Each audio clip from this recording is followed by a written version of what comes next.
राधे राधे प्यारे भक्तों। आज हम एक कथा के माध्यम से जानेंगे कि तुलसी माता के पास दीपक जलाने से क्या होता है। तुलसी माता के पास दीपक क्यों जलाना चाहिए, दीपक जलाने से क्या लाभ मिलता है और दीपक जलाने का उचित समय क्या होता है और उचित विधि क्या होती है।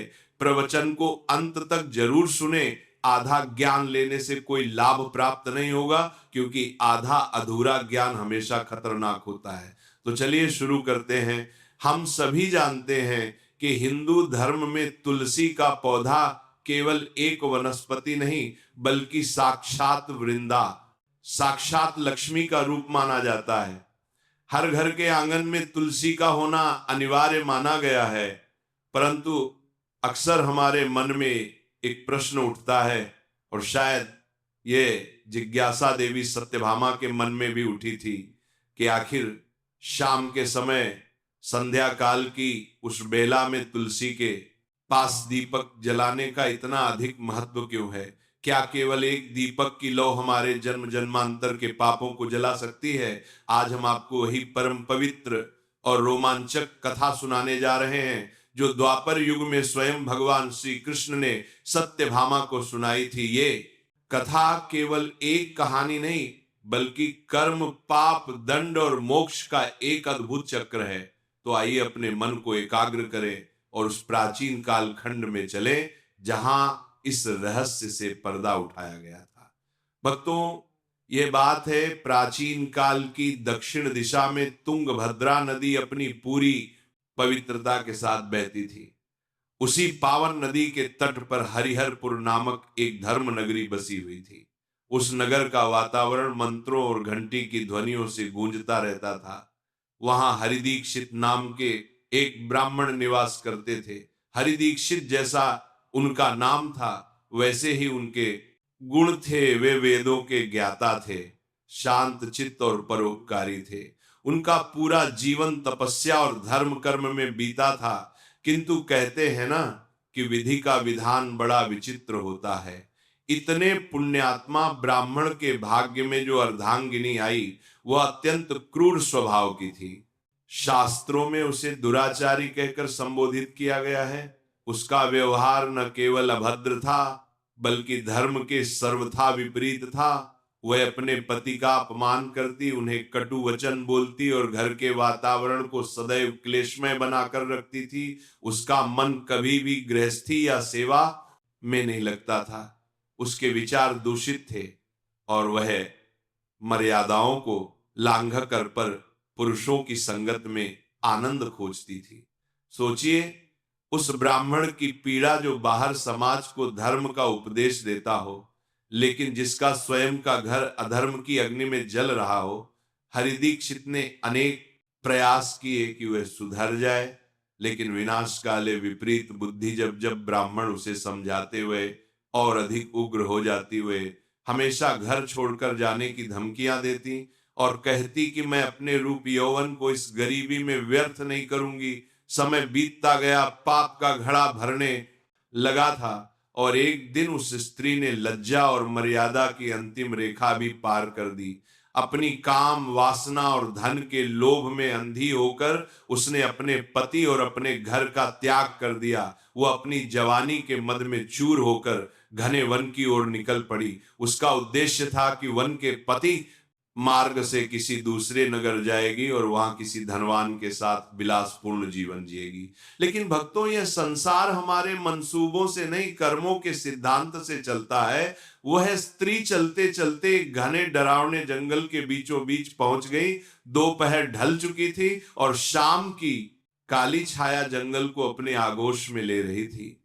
वह एक विशाल वटवृक्ष के नीचे खड़ी हो गई, यह सोचकर कि शायद कोई राहगीर या कोई प्रेमी वहां आएगा। उसका मन अभी भी पापमय विचारों में खोया था। वह प्रकृति की सुंदरता नहीं, बल्कि भोग की वस्तुओं की तलाश में थी। समय बीतता गया, लेकिन वहां कोई मनुष्य नहीं आया। चारों तरफ सन्नाटा छा गया। केवल सूखे पत्तों की सरसराहट और झींगुरों की आवाज। तभी अचानक हवा का रुख बदला। जंगल के उस सन्नाटे को चीरते हुए एक भयानक गर्जना हुई। उस स्त्री ने चौकन्ना होकर देखा और उसके पैरों तले जमीन खिसक गई। सामने झाड़ियों से निकलता हुआ एक विशालकाय खूंखार बाघ उसकी ओर बढ़ रहा था। वह कोई साधारण पशु नहीं लग रहा था। उसकी आंखों में एक अजीब सी लालिमा थी, मानो वह सदियों से प्रतिशोध की आग में जल रहा हो। उस बाघ का नाम पुराणों में ध्वंसक बताया गया है। ध्वंसक का शरीर विशाल था, उसके दांत कृपाण की तरह तीखे और पंजे लोहे समान कठोर थे। उस बाघ को अपनी ओर आता देख वह पापनी स्त्री भय से थर थर कांपने लगी।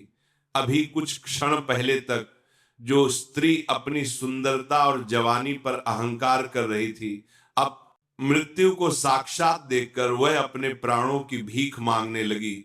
उसका गला सूख गया, आवाज कांपने लगी। वह चीख कर बोली, हे वनराज, मुझे मत मारो, मुझे क्षमा कर दो। मैं एक अबला स्त्री हूं। मेरा भक्षण करके तुम्हें क्या मिलेगा, मुझे जाने दो। लेकिन तभी एक चमत्कार हुआ। वह बाघ रुका और उसकी आंखों में एक मनुष्य जैसी चेतना दिखाई दी। बाघ ने मनुष्य की वाणी में बोलना शुरू किया, जिसे सुनकर वह स्त्री स्तब्ध रह गई। बाघ हंसा, एक भयानक हंसी जो पूरे वन में गूंज उठी। उसने कहा, हे मूर्ख स्त्री, तू दया की भीख मांग रही है। आज विधाता ने तुझे मेरा भोजन निश्चित किया है। तुझे लग रहा है कि मैं केवल अपनी भूख मिटाने आया हूं, नहीं, मैं तो अपने पापों का भार हल्का करने आया हूं। भक्तों, उस बाघ के अंदर एक ऐसी आत्मा कैद थी जो एक भयानक श्राप और पूर्व जन्म के पापों का दंड भोग रही थी। उस बाघ ने उस कांपती हुई स्त्री को अपनी कहानी सुनानी शुरू की, जो किसी को भी हिला कर रख दे। बाघ बोला, सुन, पूर्व जन्म में मैं भी एक ब्राह्मण था। मेरा नाम वेदानंद था। मैंने उच्च कुल में जन्म लिया था। बचपन में मैंने वेदों का अध्ययन भी किया था, शास्त्र पढ़े थे। लेकिन जैसे जैसे मैं बड़ा हुआ, धन के लोभ ने मेरी बुद्धि भ्रष्ट कर दी। मुझे लगा कि धर्म केवल पैसा कमाने का साधन है। वह बाघ पूर्व जन्म का वेदानंद अपने पापों का बही खाता खोलने लगा। उसने बताया, मैंने धर्म के नाम पर पाखंड किया। मैंने उन यजमानों के घर भोजन किया जहां जाना वर्जित था। उन लोगों से दान लिया जो पापी थे। मैंने झूठे यज्ञ करवाए, बिना मंत्रों के पूजा की और मासूम लोगों की आस्था को ठगकर अपनी तिजोरी भरी। मैं नास्तिकों का मित्र बन गया और अपने धर्म से विमुख हो गया। मैं इतना गिर गया था कि मुझे उचित अनुचित का भान ही नहीं रहा। केवल स्वर्ण और मुद्राओं का ढेर मुझे आकर्षित करता था। उसने एक घटना बताई जिसने उसके भाग्य को बदल दिया। एक दिन मैं नदी के घाट पर बैठा अपने धन की गिनती कर रहा था। तभी एक भूखा और बीमार कुत्ता मेरे पास आया। धर्म तो ये कहता है कि भूख को भोजन दिया जाए, चाहे वह पशु हो या मनुष्य। परंतु मेरे अहंकार ने मुझे अंधा कर दिया था। मैंने उस निरीह प्राणी को इतनी जोर से लात मारी और धिक्कारा कि उसकी चीख निकल गई। लेकिन वो कुत्ता साधारण नहीं था, वह मेरे कर्मों का फल बनकर आया था। उस कुत्ते ने क्रोध में आकर मुझे काट लिया उस घाव, और मेरे पापों के विष ने मेरे शरीर को जकड़ लिया और वहीं घाट पर बिना किसी प्रायश्चित के मेरे प्राण निकल गए। उसकी कथा सुनकर वह स्त्री और भी भयभीत हो गई। बाघ ने आगे बताया, मृत्यु तो केवल एक पड़ाव थी, असली पीड़ा तो उसके बाद शुरू हुई। यमदूतों ने मेरी आत्मा को लोहे की जंजीरों से बांधा और यमलोक ले गए। चित्रगुप्त ने मेरे पापों का लेखा जोखा पढ़ा। मुझे रौरव, कुंभीपाक और अन्य भीषण नरकों में डाला गया। हजारों वर्षों तक मैं नरक की अग्नि में जलता रहा, तेल के कड़ाहों में उबलता रहा। जब मेरी सजा पूरी हुई तो मुझे यह बाघ का शरीर मिला। मुझे यह शाप मिला कि मैं इस वन में रहूंगा और केवल उन्हीं पापियों का भक्षण करूंगा जो धर्म से गिर चुके हैं।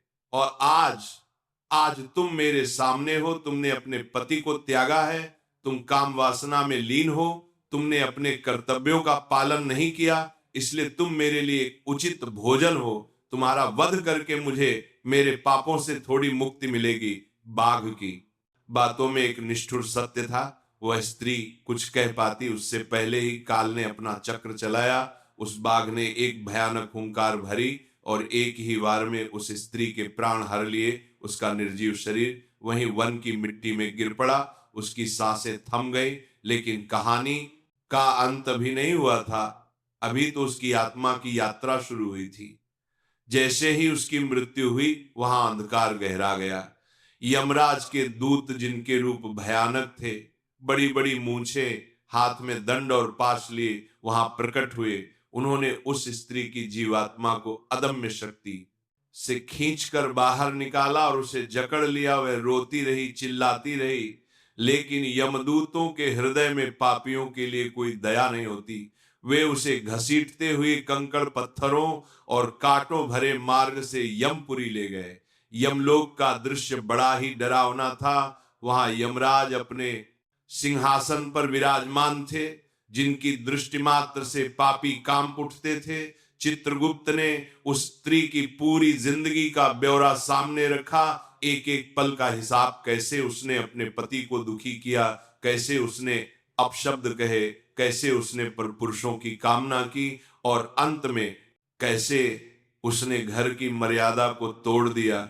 ये सब सुनकर यमराज की आंखों में क्रोध की ज्वाला भड़क उठी।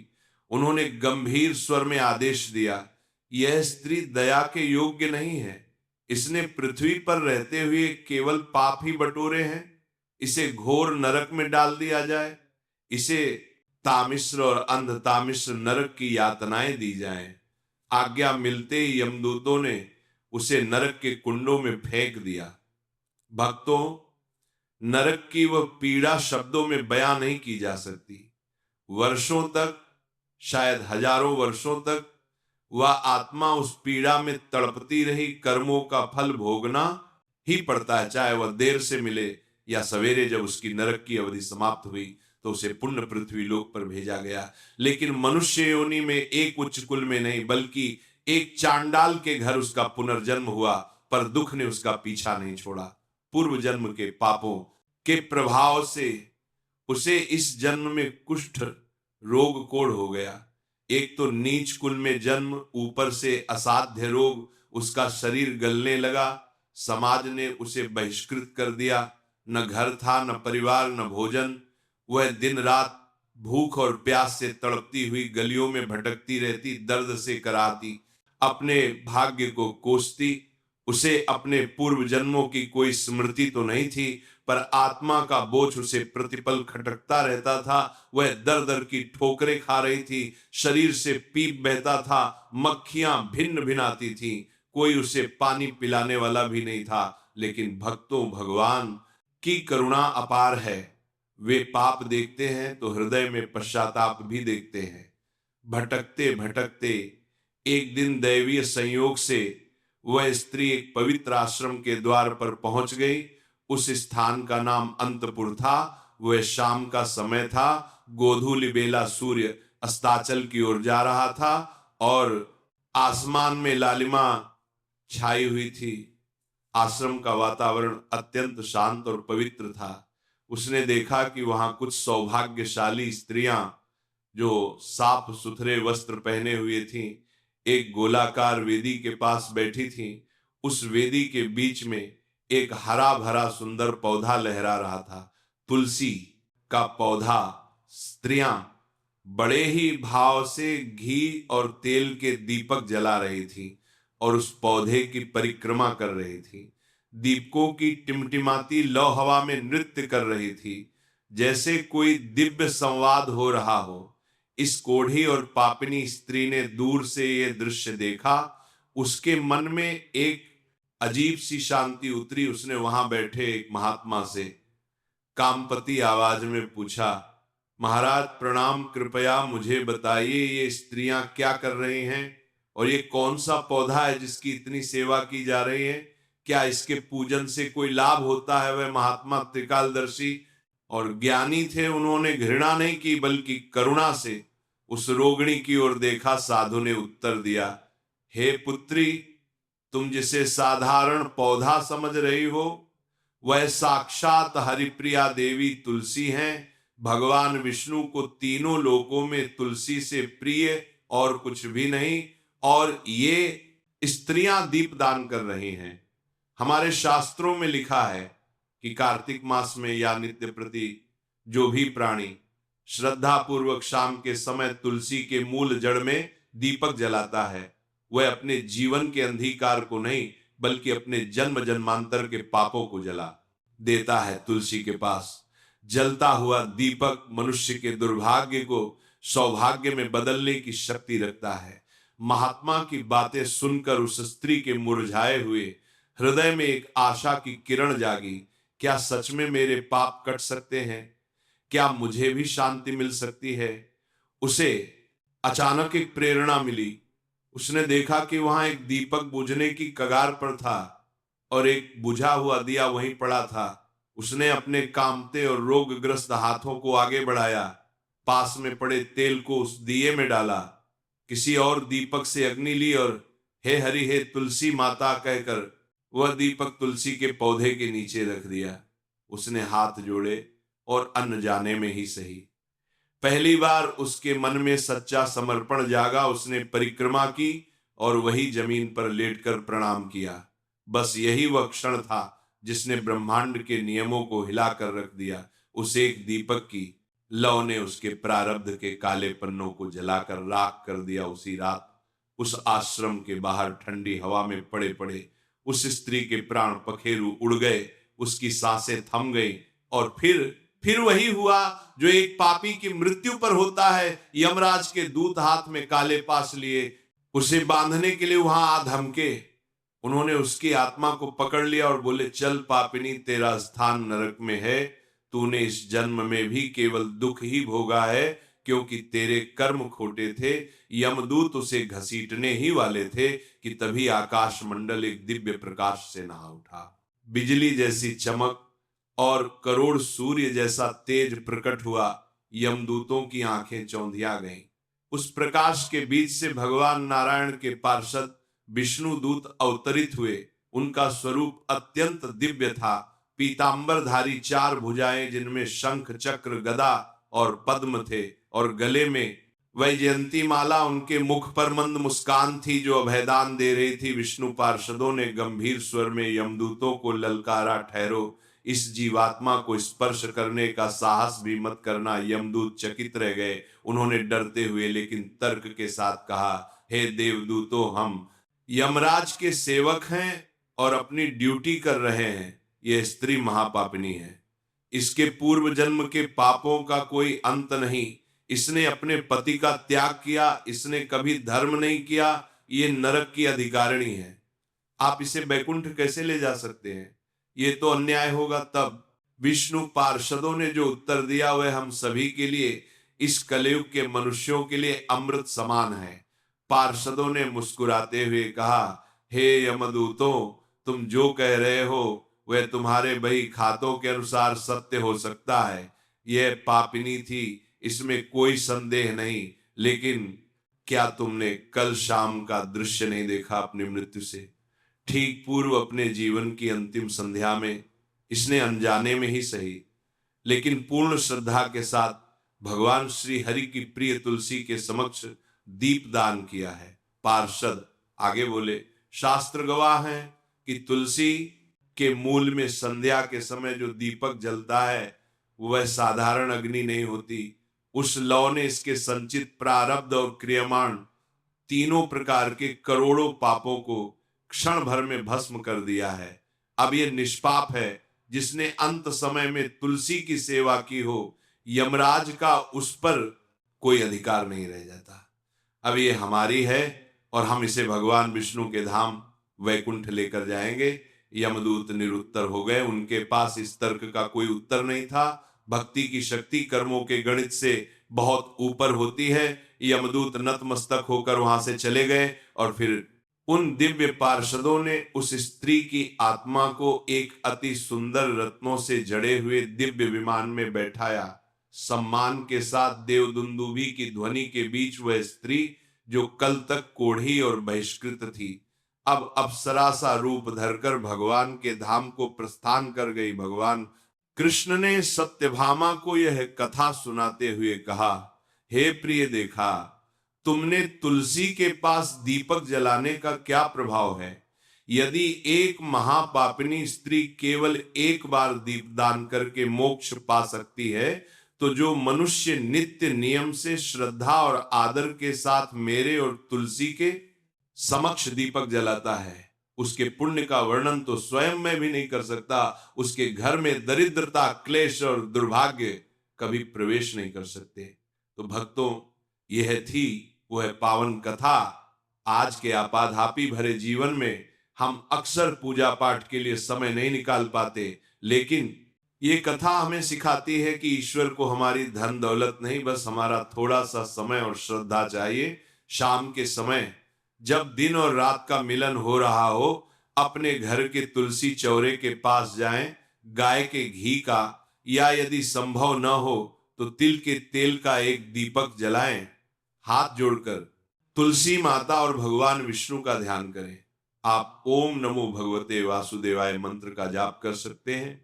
प्रार्थना करें कि हे मां, हमारे घर के सारे अंधकार को, सारे पापों को और सारी नकारात्मक ऊर्जा को इस दीपक की लौ में जलाकर भस्म कर दें। यकीन मानिए, यह छोटा सा नियम आपके जीवन में वह सकारात्मकता ला सकता है जिसकी आप कल्पना भी नहीं कर सकते। दीपक का प्रकाश न केवल आंगन को रोशन करता है, बल्कि आत्मा को भी शुद्ध कर देता है। उम्मीद है कि इस कथा ने आपके हृदय में भक्ति का एक नया दीपक जलाया होगा। यदि आपको ये कथा अच्छी लगी तो अपने जीवन में इस नियम को अवश्य अपनाएं और कमेंट में प्रेम से लिखें। जय श्री कृष्ण। आप सभी का जीवन मंगलमय हो। धन्यवाद।